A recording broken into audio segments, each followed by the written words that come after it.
Então, hoje eu vou tratar com vocês a partir de uma discussão, de uma intervenção psicossocial que eu, mais as minhas bolsistas fizemos num centro de internação, tá? De meninas adolescentes infratores, certo? Então, hoje nós vamos trabalhar essa, essa, essa intervenção que eu fiz para vocês terem um pouco a dimensão, tá? De como que as questões raciais, né? E como que as questões de gênero, aí levando em consideração alguns aspectos aí da teoria da psicanálise, tá? Como que a gente pode pensar esse aspecto social, né? Então, por isso é que essa parte da disciplina, como vocês começaram a levar em consideração os aspectos da psicanálise propriamente dito, né? Essa parte da disciplina ela vai levar em consideração também a dimensão social.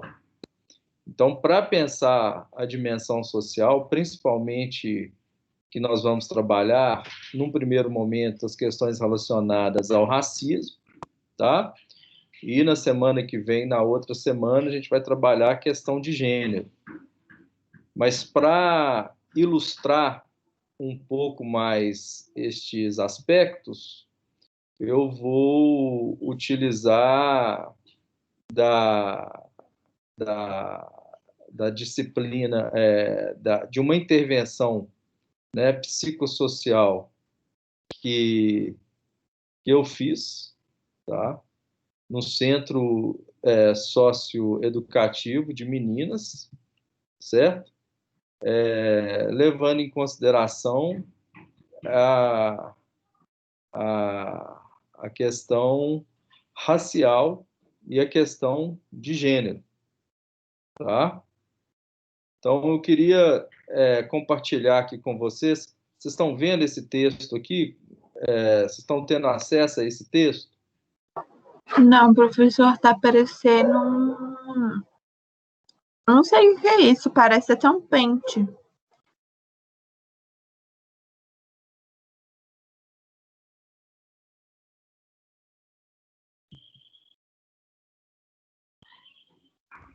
Professor, para mim está escrito que não é possível exibir o conteúdo.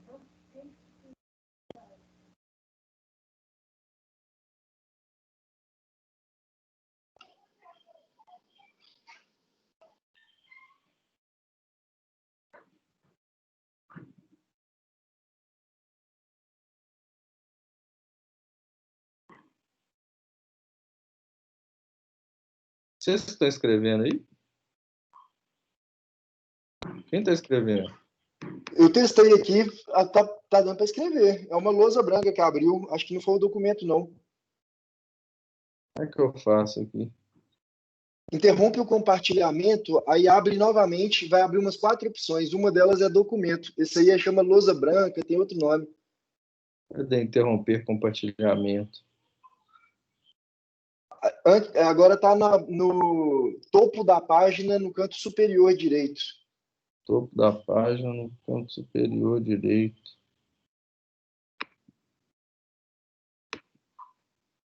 Configuração, imagem.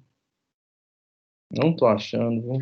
É um quadradinho com uma seta ao centro dele, assim. Um quadrado com a seta ao centro.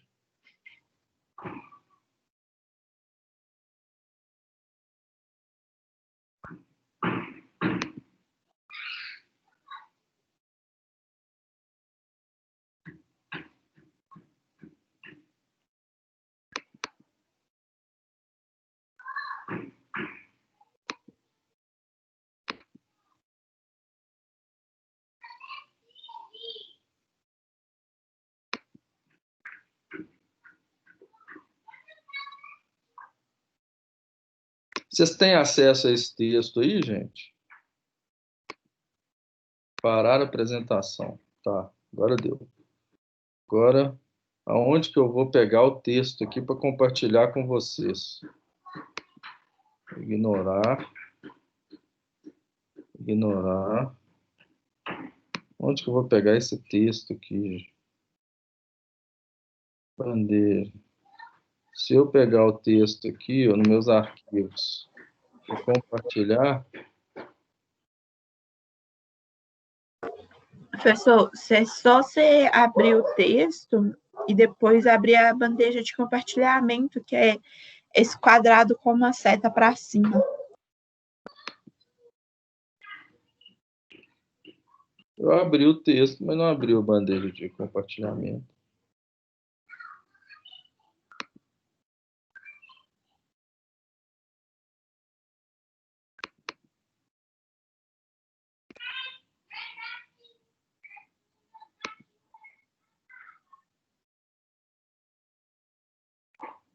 Aqui.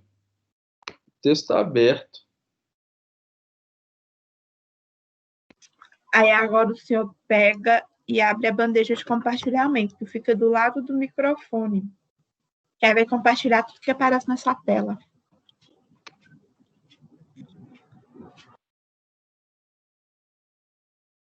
Eu vou então no texto aqui no meu computador.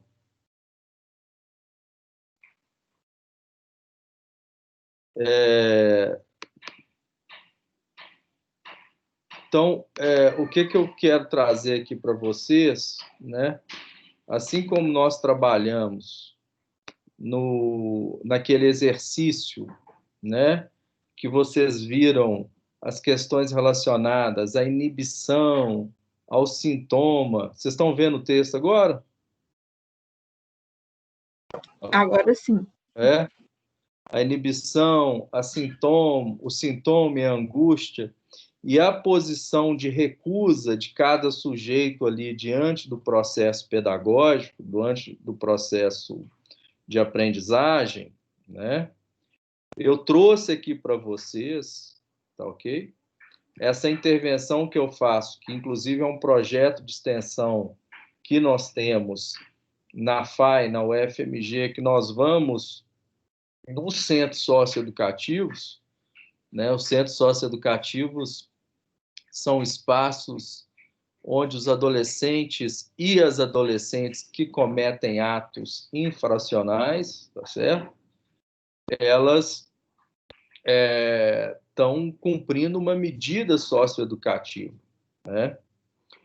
E aí, a partir da metodologia de grupo, da conversação, que é uma metodologia da psicanálise que leva em consideração a questão da conversação, a gente vai ver, a partir dessa intervenção que eu fiz, né, a gente foi durante um ano, eu, a Clara e a Olívia, nós somos os autores desse texto, né, vocês vão ver que nessa intervenção aparecem as questões do feminino, as questões de gênero, as questões raciais, as questões do fato, né, delas serem negras, e como que isso traz algumas questões relacionadas à subjetividade desses sujeitos, né?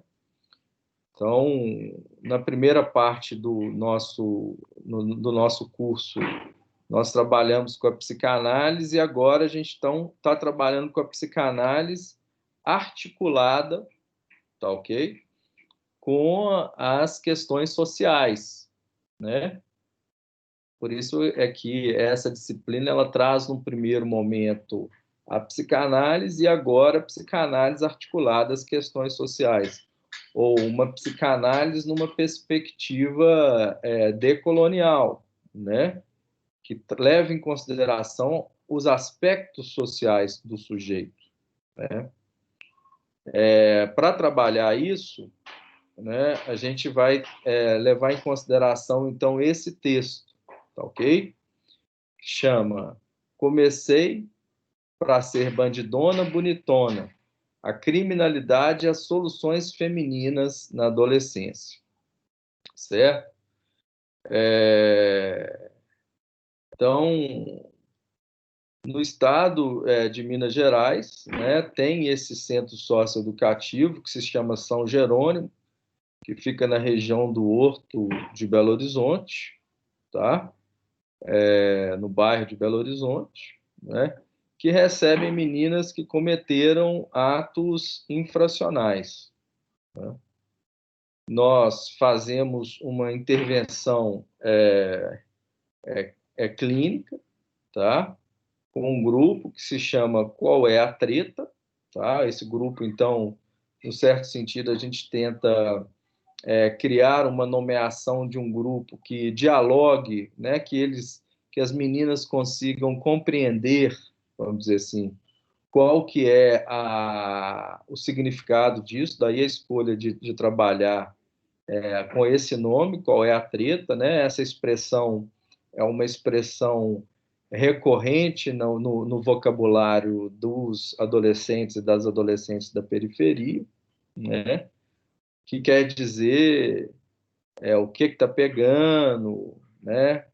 Quais são as questões que têm uma certa importância, né? Ou seja, então esse grupo, que é o grupo Qual é a Treta, tá? E que, né, a gente pensou, né, em fazer algumas intervenções levando em consideração qual que é essa condição feminina, né?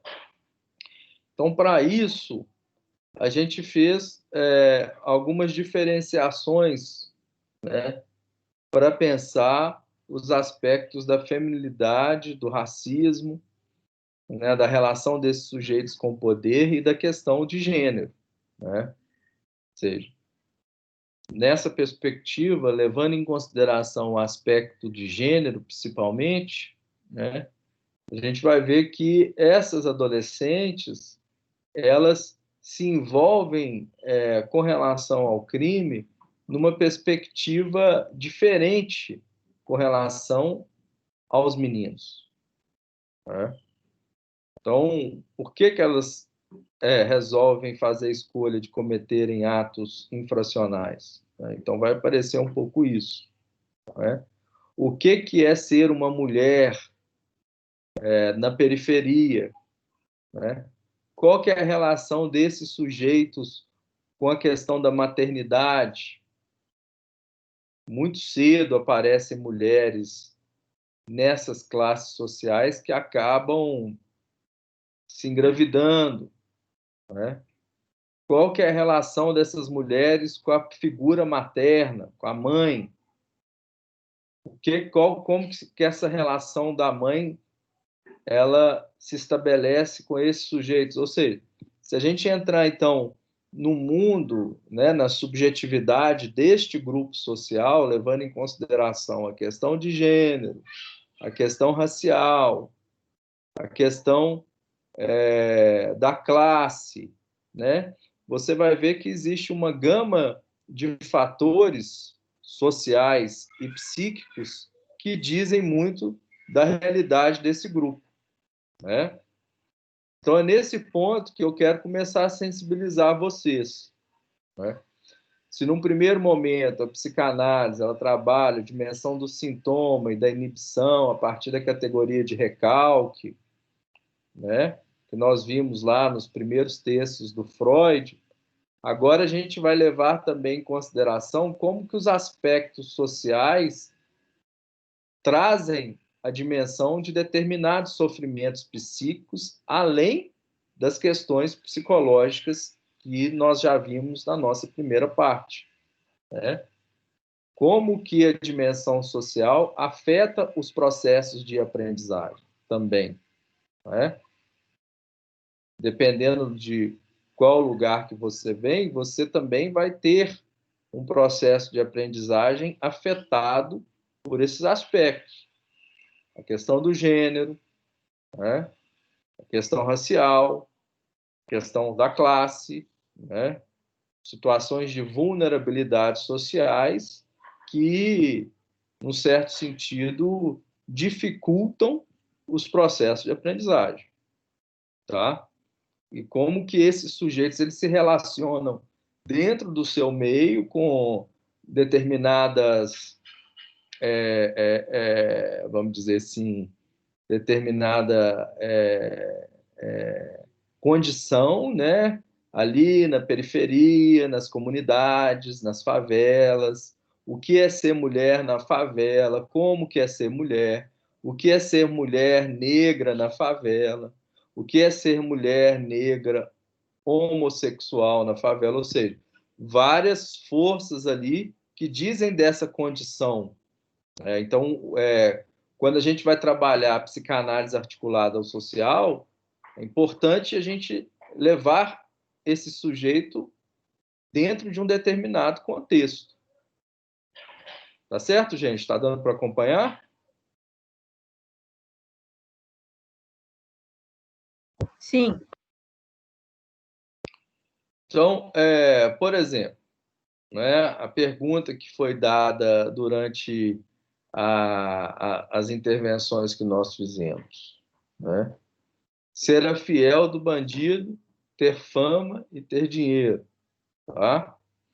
Nos grupos de conversação dos socioeducativos, despontam significantes que revelam as nomeações que os adolescentes constroem para si e que são referenciadas no outro. Este outro é com frequência encarnado pelo outro de suas relações afetivas e sexuais, e ao falarem dos namorados e das namoradas, vem à tona as construções que os adolescentes fazem sobre ser mulher em relação sobre os lugares possíveis de serem ocupados e o que lhes cabe nessa circunstância, né? Então, qual que é essa dimensão de ser a mulher do bandido? Em nossas conversações, aparecem com frequência o lugar de mulher do bandido. Se tal identificação diz de uma posição objetalizada pelo gozo do outro, como atestam os diferentes relatos de violência física que sofrem, elas também falam do que ganham nessas relações. Então, vamos voltar aqui, vamos ver aqui um trecho das intervenções. Como é isso da adrenalina, né? Que ela fala que entrar no crime dá uma adrenalina. Aí a C responde: e a gente gosta de ficar vendo arma, ganhando melicinha, roupa. Você não quer saber do que vai ser da sua vida. Trabalhar não dá isso. Trabalhador não dá isso. Trabalhador só dá couro e te trai, né? Então, falando, um trabalhador não dá as coisas que a gente gosta de ganhar, por exemplo, do dono da boca, né? Aí o analista: vagabundo não trai nem dá couro? Dá sim. Aí a C: se você for fiel e suas roupas, né, usar roupas comportadas, não ficar usando shortinho, ele te respeita, vai te dar amor, vai te trair também, mas para as vagabundas é só, né, pistola. É normal eles traírem. Homem enjoa de ficar comendo a mesma coisa. Ô, gente, desculpa os palavrões aí, tá? Né, mas a gente resolveu colocar do jeito que elas falaram aí. A analista: e se você não for fiel? Aí a C: ou você fica careca ou é caixão, né? Então, qual que é a saída? Se a mulher, né, essa menina da periferia, ela trair um dono da boca, um traficante, qual é a saída que esses sujeitos têm? Ou eles vão ficar careca, ou as meninas vão ficar carecas se elas traírem os traficantes, ou elas vão morrer, né? Então, vocês estão vendo aí como é que é uma lei de ferro ali também, né? Percebe-se, então, que a nomeação mulher de bandido instaura duas saídas possíveis: ou se é fiel, a mulher oficial, ou se é uma das vagabundas. Ser uma fiel gera fama, respeito e ostentação, mas, por outro lado, as faz assinar um contrato simbólico às regras do jogo: ficar careca ou morrer, como foi apontado por uma delas para se relacionar com o bandido, né? Vocês estão vendo um pouco como que essa dimensão do pacto, né, entre traficante e a menina, né? E quais são as consequências disso, né? Um outro trecho, tá? Trecho 2. A menina fala: se fosse para mim, já não dá. Se ele vem para cima de mim, eu cresço para cima dele também. Minha mãe não me colocou no mundo para apanhar de vagabundo nem de homem nenhum. Se eu for mulher de vagabundo, é para ser a única. Aí uma outra fala: então não dá para você ser mulher de vagabundo, minha filha, porque nunca tem uma só.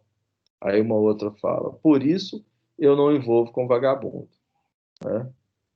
Então você vê que é uma outra saída, né? Uma outra saída que aparece é ser a bandidona, a liberdade de poder cobrar, né? Então, no lugar de ser a mulher do bandido, né, a outra saída é você ter a sua própria boca e você ser a protagonista, vamos dizer assim, numa região do tráfico, né? Se a mulher do bandido se destaca entre as outras mulheres com objeto de gozo do homem, ser a bandidona parece ser uma alternativa à posição de objeto e permite uma suposta posição de poder. Diante da demanda de se posicionar em frente ao imaginário social do feminino como lugar de fragilidade, elas se nomeiam a partir da atuação no crime, como bandidonas fálicas, né? O sentido, então, de a gente encontrar as mulheres fálicas, né? Vem um pouco disso, né? Aquela que encarna ali a própria lei, né? Que geralmente é mais comum entre os homens, né? Nos trechos assim, abaixo, adolescente que se nomeia como o bandido, aí vem uma questão de gênero aí, né? Ela se nomeia na perspectiva masculina, diz do seu relacionamento com a namorada, na qual encarna uma posição masculina, diferenciando-se das outras garotas, as namoradas. Ela inverte a posição acima descrita, buscando ocupar a posição normalmente atribuída ao bandido. Trecho 3. Meu namorado também já me bateu. É assim mesmo. Melhor do que ficar careca ou morrer. Analista. Essa é a única opção melhor? Aí uma outra menina. É porque todo mundo aqui namora com bandido. A letra D. Eu não. Eu sou o bandido. A letra D falou. Mas eu também sou bandida. Trouxe a T falou. A minha namorada não vai dançar na festa junina. Já falei com ela. Eu não vou deixar, ué. A letra T. O homão dela não vai deixar. A letra S. Homão não, mulherzona. A letra D. Eu que mando nela. Então, essa dimensão, né? Parece-nos, então, que ser bandida, mulherzona, constitui-se como uma das posições femininas possíveis, né, para essas jovens, né? Ela encarnar. Para elas, não se trata necessariamente de uma posição vinculada à orientação sexual ou identidade de gênero. Por vezes, trata-se de a mulher, né? Então, ela encarna esse lugar da mulher, né? Trecho 4. Tá certo, gente? Vocês estão acompanhando aí? Alô? Sim. Então, vamos lá. Trecho 4. Aqui todo mundo é tráfico, menos duas que são agressão e homicídio, né? Então, todo mundo que estava participando do grupo de conversa estava lá por causa de questões relacionadas a tráfico, né? Menos duas que estavam com coisas relacionadas a agressão e homicídio. A escola expulsa a filha da puta e o crime adota, né? Aí tem mais um outro aspecto aí, né? Quem for trabalhar nas escolas das periferias, né? Até mesmo em outras escolas mais centrais, vai ver como que, num certo sentido, a criminalidade ela reverbera no cotidiano escolar, né? Então, muitas pessoas ali muitos adolescentes e né, principalmente adolescentes, né, as crianças ainda não, né, mas muitos adolescentes vão fazer a escolha de abandonar a escola para entrar no crime, né, ou frequentar a escola e também frequentar o crime, né, porque se a menina abandona a escola, o conselho tutelar vai em cima também, então ela acaba acabando fazendo as duas, né? Mas é muito comum uma escola, a gente tem que pensar um pouco nas práticas pedagógicas para a gente não perder, entre aspas, as meninas e os meninos para o crime, né? Porque hoje, como a gente está vendo aqui nessa fala delas, né, a dimensão de uma questão aí material, né, de procurar o crime porque vai ter status, vai ter respeito, porque vai ter roupa, né, ou até alguns veículos, moto e outras coisas, isso aí inclusive, até mais sedutor, né? Então, é importante a gente ver como que elas pensam um pouco esse aspecto, né? Então, e quem entra para o crime começa a se achar, empinar o nariz, tá vendo? Né? Como é isso? Ser adotado porque o crime faz empinar o nariz, aí a outra é o poder. Todo mundo te respeita. Você pode cobrar se não te respeitarem. Analista. Não tem a ver com poder cobrar, tem a ver com dar porrada, né? Então, a partir do momento que você está ali no crime, que você faz parte ali de, uma, de um grupo ali, né, de adolescentes que estão vendendo droga, principalmente, né?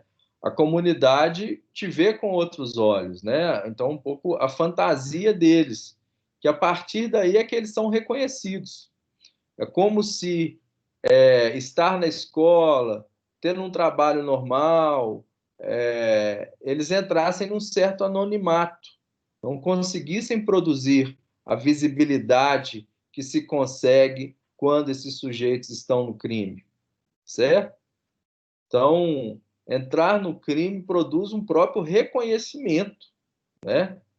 Como é que a importância disso, não só levando em consideração a dimensão material, mas a dimensão subjetiva também de entrar no crime, né? Essas jovens localizam, portanto, uma adoção pelo crime, né? Então, essa dimensão, inclusive, de serem adotadas, como se os pais abandonassem, né? E entrar no crime é como se elas fossem apadrinhadas novamente, né? O lugar onde se encontram, se acham e se sentem respeitadas. Ao se identificar como filha da puta, denuncia o atravessamento da desvalorização social que ela e sua família sofrem, né? O crime permite que passem assim de filha da puta para alguém que é respeitada, ou se não é, pode cobrar, bater pelo respeito, como se o crime instaurasse uma lei que me permitisse alguns direitos que a lei dos homens não fornece. Como diz uma jovem, igual na lei dos homens, tem que cumprir no crime também. Tem que fazer o certo, e se fazer errado, tem que cobrar. Em seguida, duas outras adolescentes pontuam: ficar devendo é a pior coisa? No tráfico dá para cobrar. Você cobra de quem é menor, cobrar de quem é maior. O poder não garante o respeito, mas permite que ele seja cobrado, né? Então, vocês estão vendo como que o aspecto do reconhecimento, da nomeação, de uma certa inscrição no mundo, ele é consequência do fato do sujeito fazer uma escolha pelo crime, né? E que, num certo sentido, na nossa sociedade, né, se a pessoa seguir ali os valores e as regras, isso aí não tem a mesma repercussão que no mundo do crime, né? como que essa dimensão social afeta também as formas de subjetivação desses sujeitos, né? Isso leva a gente a refletir, né, com relação a algumas consequências, né? A ideia de que existe um mundo do crime, de que existe um estado de exceção, né? O que é um estado de exceção? É onde o Estado não chega, né? É um espaço ali onde existem outras regras e outras normas que não são legiferadas pelas normas do Estado e a ideia de público, de algo que, que tem uma perspectiva de algo comum, né? Isso aí vai fazer com que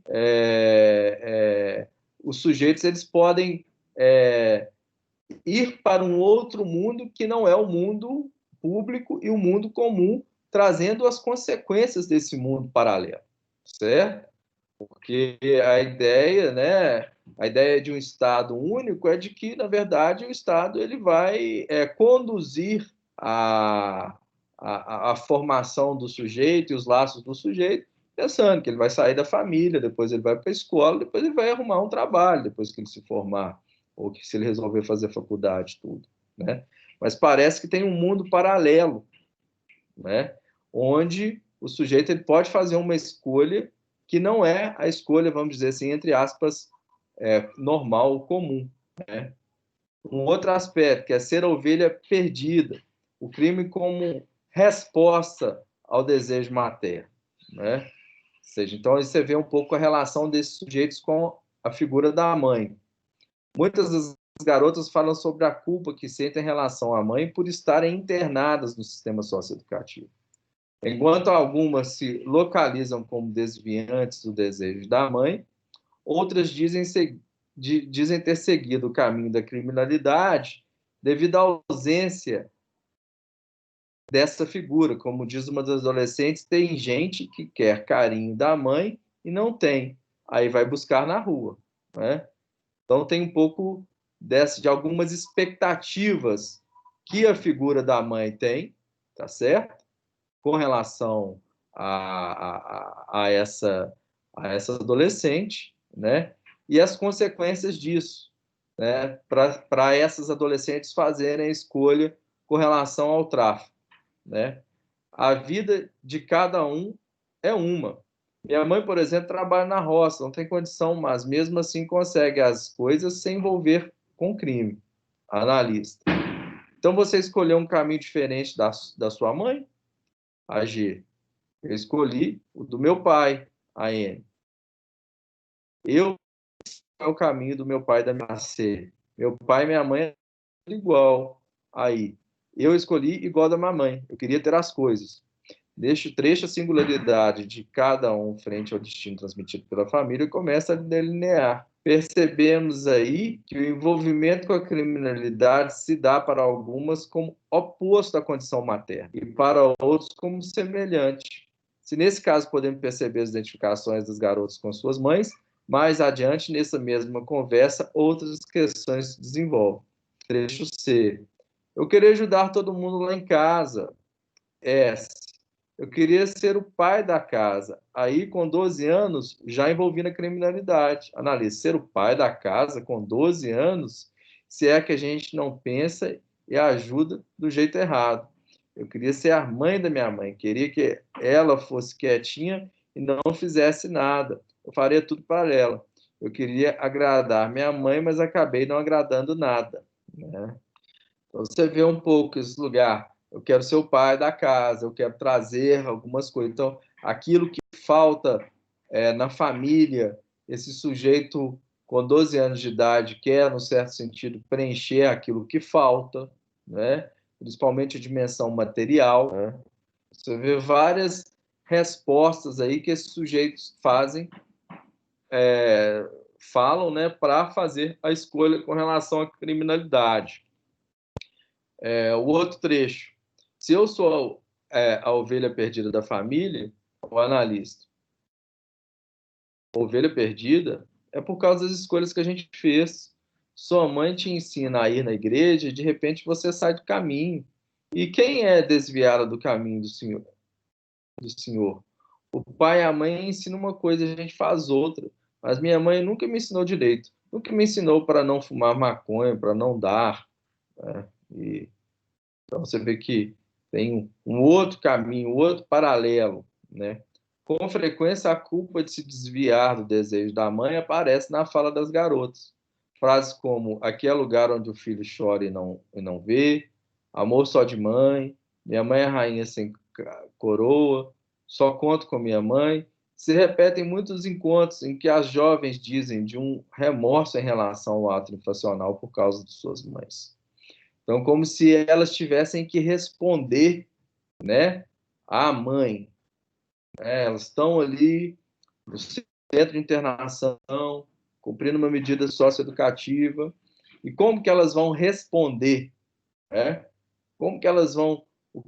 Como que ela vai olhar para o olho da mãe e o que ela vai falar com a mãe? Né? Você vê que existe também um processo de remorso e de culpabilização. Né? O trecho 8. Eu e minha mãe só somos amigas se eu vou morar na casa do meu namorado. Quando eu estou em casa, sempre dá briga. Minha mãe vem falar que eu fiz algo errado e ela não tem moral para falar. Eu não impunha meu lugar como filho. Analisa, como é esse lugar de filho? Se tem a ver com querer ajudar, isso é uma responsabilidade da filha. Ajuda errado. A mãe corrige e a gente não se coloca no lugar de abaixar a cabeça. Tem gente que acha que só porque a mãe está no caminho errado, tem que seguir igual. Né? Então, vocês veem um pouco como são essas questões da condição feminina. Né? Acho que a questão, vamos dizer assim, a questão racial não ficou tão claro nessas falas, mas certamente tem um impacto também sobre a subjetividade desses sujeitos, né? Articulando, então, com esse trabalho que vocês fizeram do Frantz Fanon, fica muito claro, né? O Frantz Fanon, que é um psiquiatra, que trabalhou ele é de origem da Martinica, né? Fez a sua formação de médico e psiquiatria na cidade de Lyon, na França, né? E ele, num certo sentido, ele viu como o sujeito negro de subjetivação, como que o racismo afeta ele psiquicamente, né? Ou seja, qual é a condição de ser negro a partir da dimensão subjetiva, né? Então, o que o racismo como uma questão estrutural, né, na nossa sociedade, né, que diminui, vamos dizer assim, sujeitos de cores negras, né, inferiorizando eles com relação a outros sujeitos de cores brancas, né, e como que isso, né, esse dado, ele inferioriza o sujeito negro, né, trazendo a ideia de um certo apagamento, de uma certa invisibilidade, colocando esse sujeito no lugar de um certo objeto. Né? Isso aí é importante também, então, tanto na perspectiva de gênero, que ficou mais claro aqui, né, a partir da fala dessas, como também na perspectiva racial e na perspectiva da cor, como que isso afeta as formas de subjetividade, essas formas de vida que são atravessadas por questões de gênero e as questões raciais, né?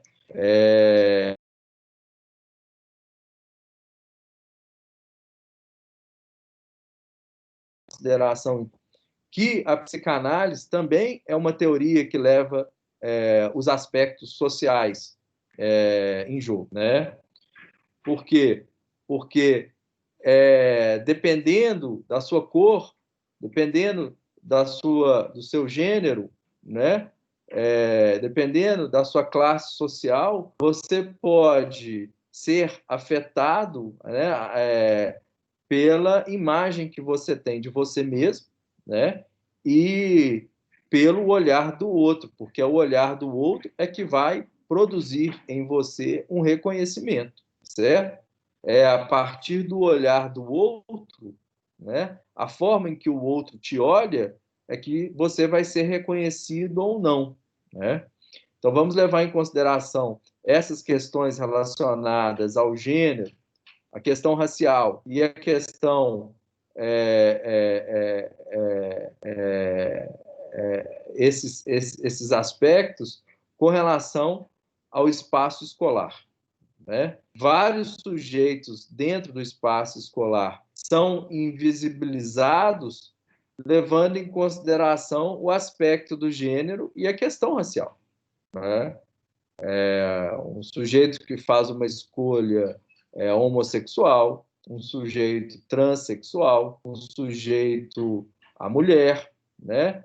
A questão racial, ou no campo da própria interseccionalidade. Também é algo importante para a gente. Transsexuais, negros, né? Que são mais apagados ainda, mais invisibilizados, porque não conseguem produzir um efeito de reconhecimento dentro dos seus espaços de socialização, né? Mulheres homossexuais negras, né? Também são, no certo sentido, apagados. Por quê?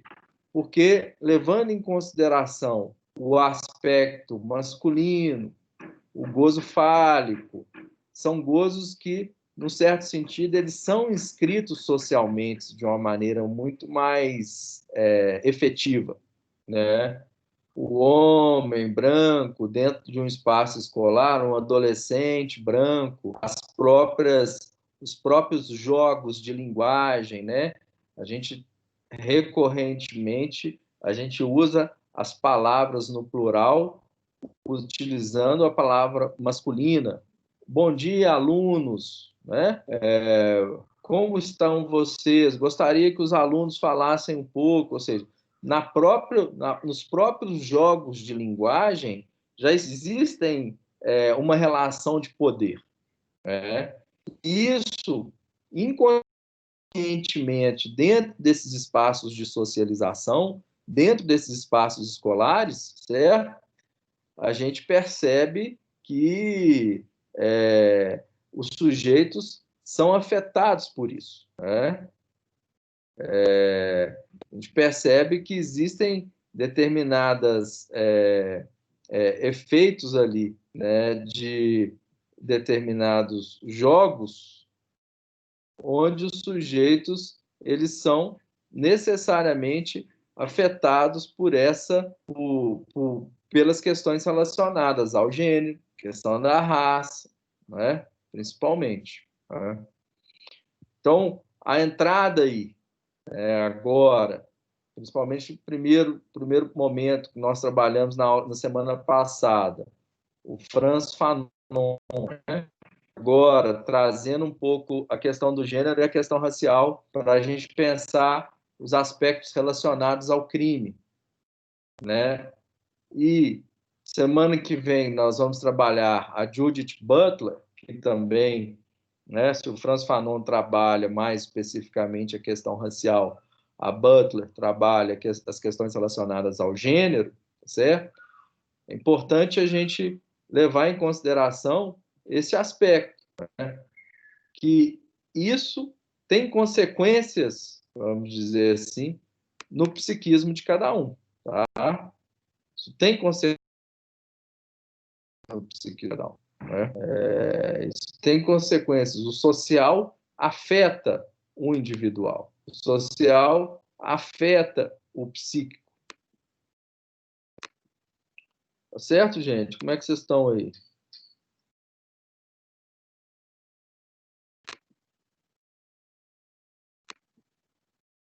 Estão acompanhando? Sim.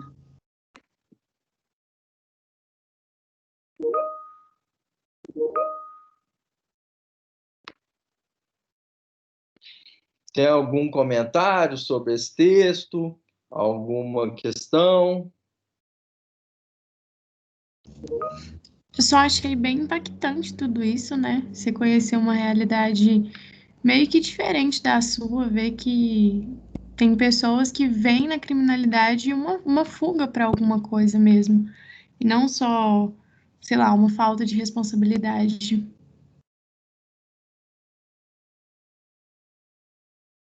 Exatamente. Bom dia, gente. Ô, professor, eu cheguei a fazer uma entrevista com o pedagogo do socioeducacional ali do Horto, né? Eu estudava na PUC, lá a gente tinha um trabalho de fazer entrevistas com pedagogos fora do ambiente escolar. E assim, é muito interessante mesmo, porque a gente descobre outras áreas que a pedagogia atua, e o socioeducativo é uma atuação muito forte que tem, né? E aí a entrevista dele, depois eu posso até procurar aqui, que já tem uns anos já que eu fiz essa entrevista, mas assim, rendeu bastante. Ele contou vários casos que ele já participou, foi uma coisa muito forte. E é isso mesmo, os relatos, assim. A gente choca, mas é a realidade. Sim.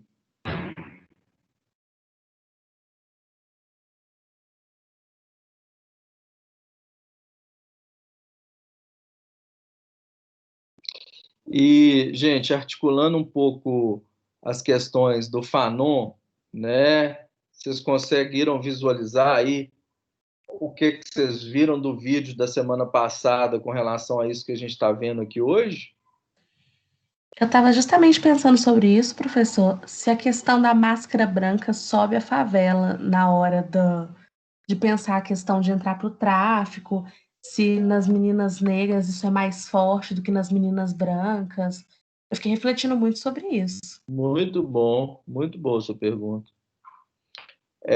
Eu penso, né, eu acho que a questão do tráfico não é uma questão aquela pessoa está fazendo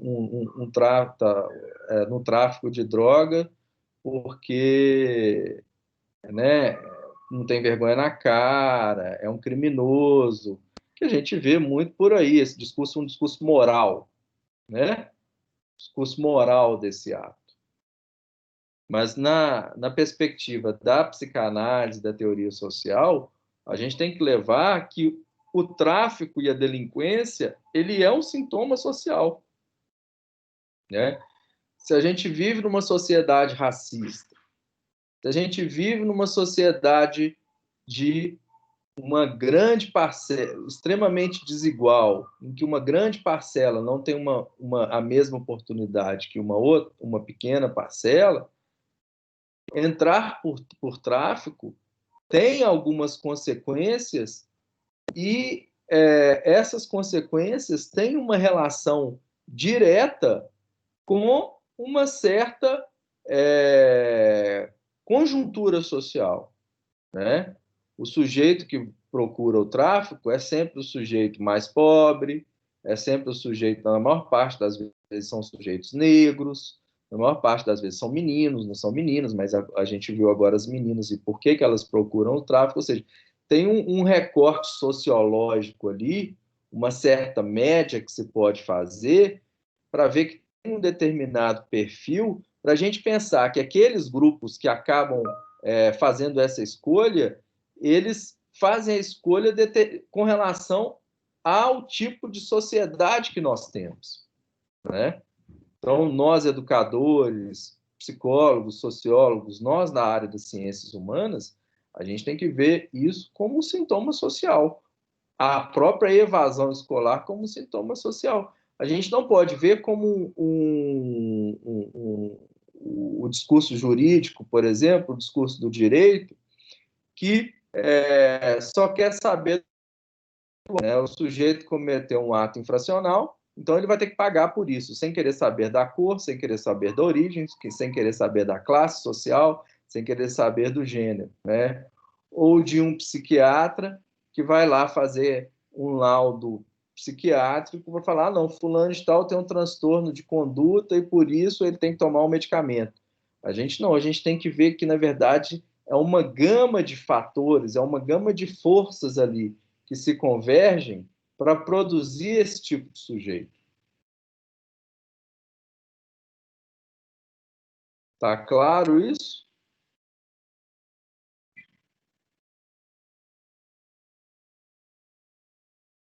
Que tem a ver, né, a Maria Eduarda está colocando aí, né, de certa forma, ter um acesso ao poder e, principalmente, em ter um reconhecimento, né?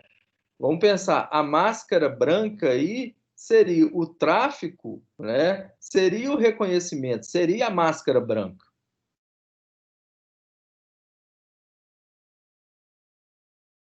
Você entrar no tráfico, você vai sair desse apagamento, você vai sair dessa dimensão de objeto que você a vida inteira se colocou. Se colocou, não, né? Foi colocado. Mas, professor, a ideia que o Fanon colocou era que a máscara branca era para pessoa negra ser aceita, tipo, intelectualmente, por exemplo, no mesmo nível de uma pessoa branca. Mas aí, quando a pessoa negra entra para o tráfico, ele atinge uma posição de poder, mas ele é visto ainda pelo resto da sociedade como uma pessoa marginalizada, apesar do poder, do dinheiro, etc. Por que ainda parece tentador? Mas eu posso comentar sobre? Pode. Licença, bom dia. Manu, eu acho que, tipo, quando a pessoa tem menos condição financeira e tal, a gente não costuma conhecer esses lugares, tipo, onde a gente é rejeitado, sabe? Porque a gente não tem acesso. Eu acho que é criar uma relação de poder dentro do lugar que você tem o acesso. Interessante. Faz sentido. Vamos dizer assim, é uma máscara branca, né? Mas é uma máscara branca pervertida, vamos dizer assim, né? A sociedade me descriminalizou, né? Então eu vou perverter para eu ser reconhecido. Eu não preciso ser reconhecido por todo mundo, eu vou ser reconhecido só ali no meu grupo, né? Mas eu vou ter aquilo que a sociedade, de certa maneira, fala que é uma pessoa que venceu na vida. Eu vou ter carro, eu vou ter melicinha, eu vou ter aquilo. Porque o discurso do capitalista fala, né? Não quer saber do seu Lattes, quantos artigos você publicou, se você tem mestrado, se você tem doutorado, se você formou na UFMG ou não. Isso aí, né, passa longe para esses sujeitos. Eles acham que você se dar bem na vida e você ser uma pessoa que teve sucesso na vida é você ter uma mercadoria, ter um carro, né, de preferência um carro importado, você usar roupas de marca, né? Muito mais isso. Então ele como se ele fizesse um atalho ali, ó, e fizesse isso para ele se afirmar socialmente, utilizando daquele discurso, que é o discurso que ele vê na televisão, para achar que é aquilo que vai dar para ele um reconhecimento e um status. Tá claro? O Fanon, quando ele trabalha a máscara branca, você está certa. Foi a Maria Eduarda que falou? Não sei. Mas você está certa. O que é que o negro tem que fazer? O negro ele tem que se vestir como um branco, ele tem que usar as palavras da forma que um branco utiliza, ele tem que se comportar, ele tem que andar como um branco, ou seja, como se ele anulasse, ele perdesse a sua história, né? No caso mais específico, o Fanon está trabalhando um pouco esse lugar, né, do colonizador, né, como que o colonizado ele tem que assimilar os hábitos do colonizador, então, no certo sentido, ele tem que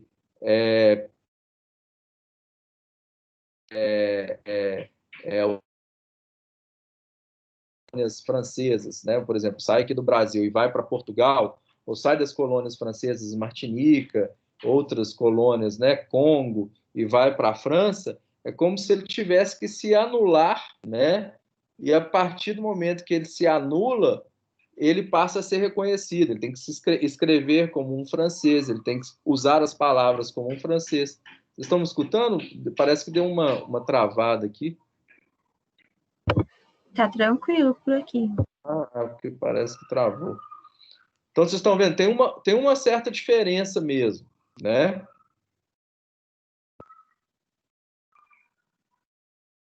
Mas é dessa forma que eu compreendo.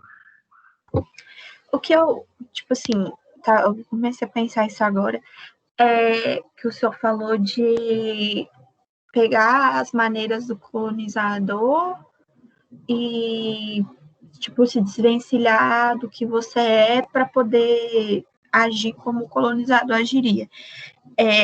Dentro, assim, da criminalidade, eu acho que pode ser uma forma de atingir poder sem também precisar fazer isso, porque você repara que as meninas, elas falam de um jeito específico. Interessante.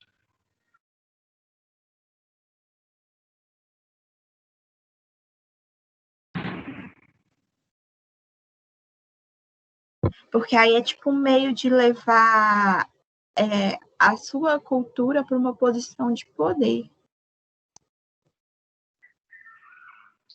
Exatamente, né? A gente, por exemplo, a própria escola, achar que a escola ela tem o saber e que as adolescentes elas têm que se adaptar a isso, é um processo de colonização, né? Então é importante pensar em processos pedagógicos onde a realidade dessas jovens apareçam também na escola para a gente não perder essas meninas pelo tráfico.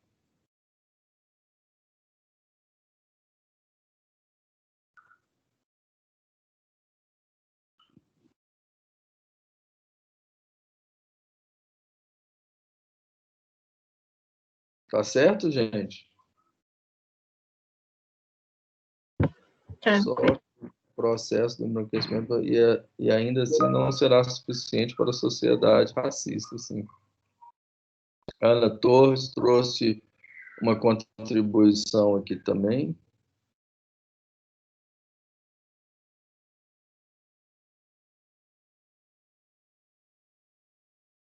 Acho que pode sim ser associado, Manuzinho.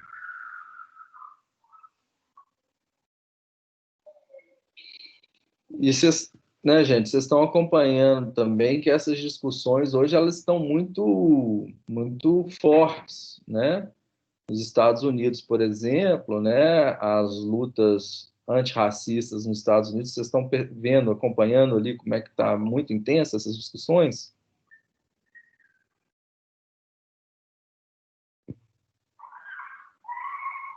Hello? Oi.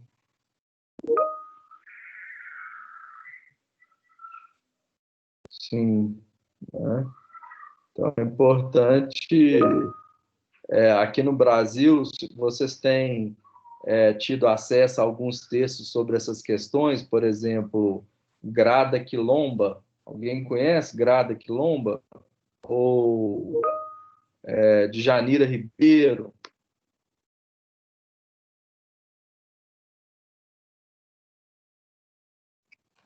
A gente estava trabalhando tanto em sociologia quanto em antropologia nesse semestre, o tema de racismo, e aí agora em antropologia acompanhando textos do Silvio Almeida, e da Djamila Ribeiro. Ótimo, né? Então tem uma gama de, né, a própria Bell Hooks também, que é uma americana, que foi muito influenciada pelo Paulo Freire, né?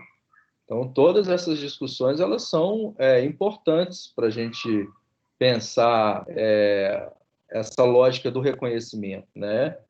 E tudo passa por essa lógica do reconhecimento. Como que a gente pode produzir discursos que produzam reconhecimentos? Tá ok? É importante para a gente pensar, né? como reconhecer esses sujeitos na escola, porque vocês viram que a partir da fala delas, essencialmente, o que elas estão procurando? Reconhecimento. E o tráfico é um caminho mais curto ali para elas terem esse reconhecimento de alguma forma. Né?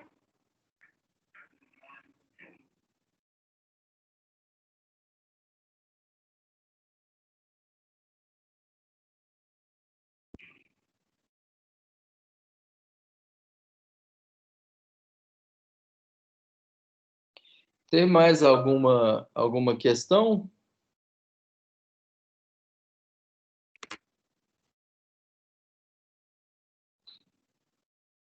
Semana que vem, então, a gente vai passar, tá? Mais para a questão de gênero, tá certo? A gente trabalhou semana passada e essa semana a questão mais racial.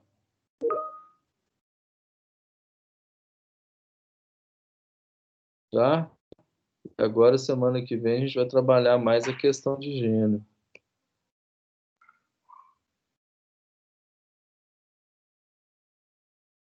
Aqui, ó. Hoje é dia 25, né? Hoje é dia 25. Semana que vem, vocês vão ter acesso a mais a questão de gênero, então vocês vão trabalhar com a Judith Butler, tá? Eu vou passar um vídeo para vocês assistirem sobre essa questão de gênero e a psicanálise.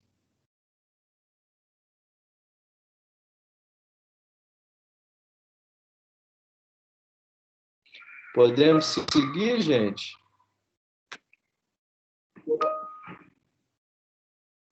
Ensinando a Transgredir. É o livro da Bell Hooks.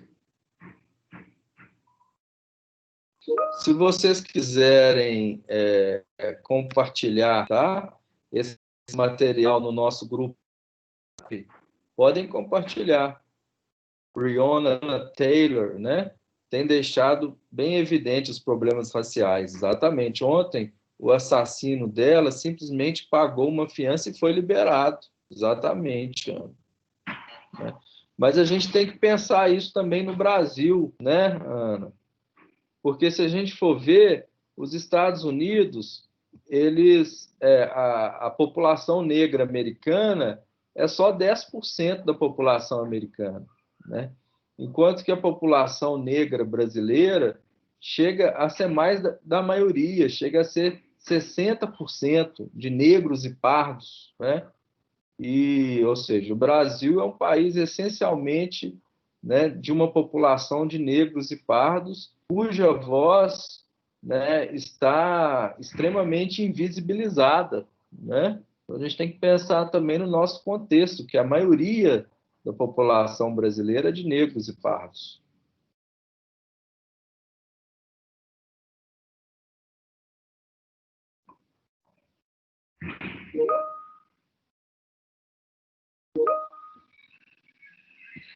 Quem matou a Marildo, né?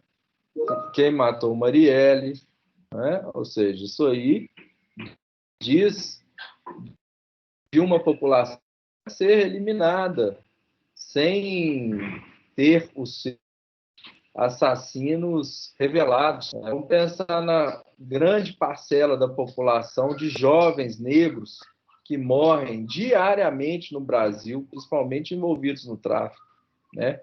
Como se matar esses sujeitos passou a ser algo natural.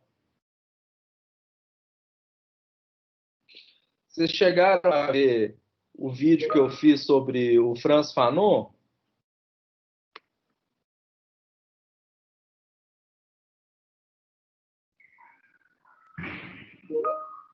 Vocês acharam que ajuda um pouco para pensar isso?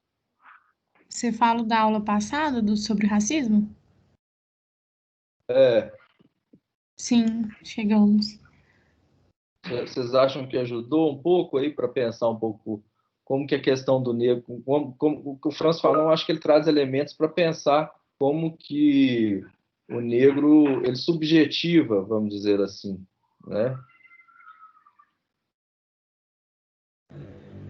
Sim, eu acho interessante também o que ele fala sobre a perca da sua história, né? Que você acaba perdendo a sua história por essa busca de reconhecimento, de aceitação. Exatamente, isso aí é muito importante.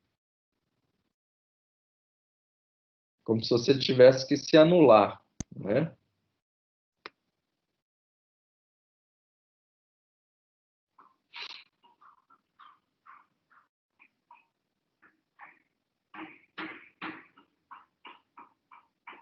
Beleza pura, então, queridas e queridos?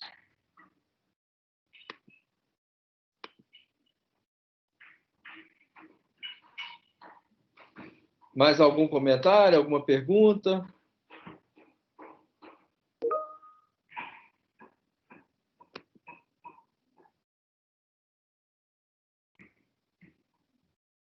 Nath Roots, arrasando as referências, Nath Roots.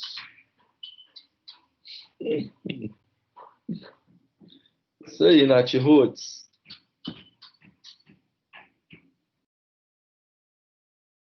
Então, semana que vem, tá? Vou passar esse vídeo aí do YouTube da Butler para a gente começar a pensar um pouco a questão do gênero, né? A questão, então, do racismo, nós trabalhamos semana passada e agora.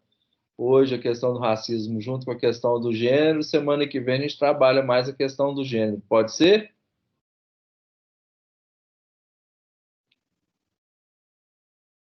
Um abraço para vocês aí e boa semana. Bom final de semana, né? Sextou.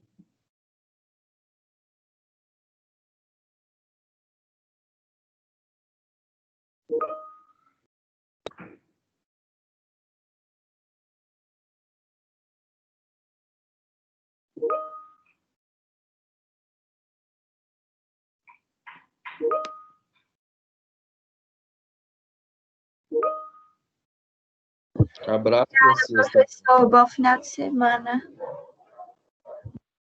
Para vocês também, tá? Um abraço.